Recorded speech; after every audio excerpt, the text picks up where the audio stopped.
European finance ministers met over the weekend in Luxembourg. They made progress on a short-term fix for Greece. A long-term fix, though, remains very elusive. Our next guest is pessimistic about the ability to find a long-term solution, says Greece is stuck in a death spiral of unsustainable debt dynamics, economic contraction, deflationary fiscal austerity. Neil MacKinnon is with us now. He is head of global macro strategy at VTB Capital. He is with us right now from London. Neil, thanks so much for joining us. Greece runs out of cash mid-July unless more funds are released from the EU, the IMF. Finance ministers do seem close to finding a short-term cash fix. If the ministers can find that short-term fix, will you become more optimistic about the ability to find a longer-term fix?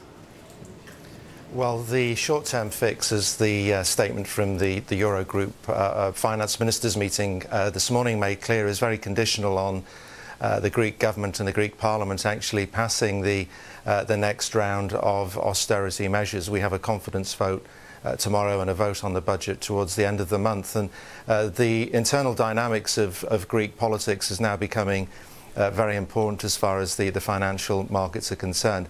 I guess the answer to your question is more cash for the Greeks doesn't necessarily resolve the longer term issues. It buys time, it kicks the can down the road, but the problem is they're running out of road.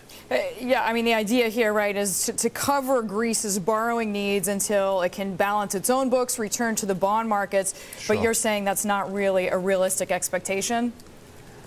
Well, I think that whatever compromise is reached in the short term, and of course, if we look at the last 12, 15 months, the hallmark of all the discussion amongst EU policymakers has been last-minute brinkmanship, which has resulted in a short-term compromise, but it hasn't resolved the underlying problems. For sure, if the EU and IMF do release the 12 billion euros that gets Greece through its funding requirements July and August, then yes, there's a temporary reprieve. But Greece's debt dynamics, as well known in the marketplace, are very much unsustainable. And of course, there is a political and social element to all of this, that if the Greeks don't approve further austerity measures, then the loans may not be dispersed, and then there's the risk of more volatility as far as the market's concerned, and the threat of contagion to the other so-called peripheral economies inside the Eurozone. Neil, I want to get back to the politics in Greece in just a minute, but out of curiosity, do you think that Eurozone governments are pretending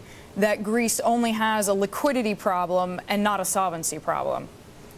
Well, that's a very good question, and I think that certainly over the last 12 months, EU policymakers have reacted as though it's just simply a liquidity problem, and if you provide more cash, more loans, everything will sort itself out. But the real problem is one of solvency or lack of it, and with a debt GDP ratio of 150% plus, the dynamics just don't add up. The markets understand all of that. They've priced in the probability of a default, and it's really a question of whether it's orderly or disorderly. Last week it was beginning to look as though it could be disorderly. There was a lot of talk about the Eurozone's potential for a Lehman-style moment.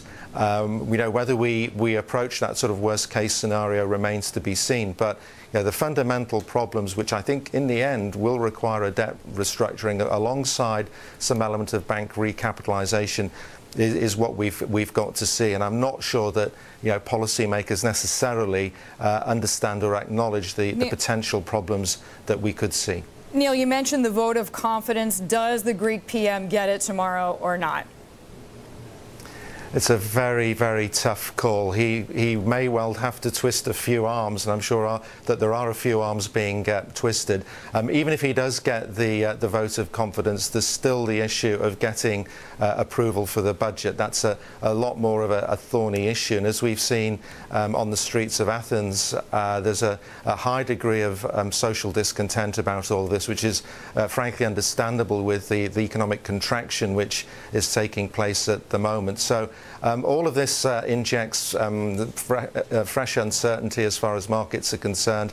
The outcome does hinge on the internal dynamics of Greek politics, and we'll just have to see. But as I said earlier, even if a short-term compromise is reached, even if the confidence vote is approved, longer-term issues remain. Neil, thanks so much. Neil MacKinnon joining us there, global strategist, joining us there from London, VTB Capital.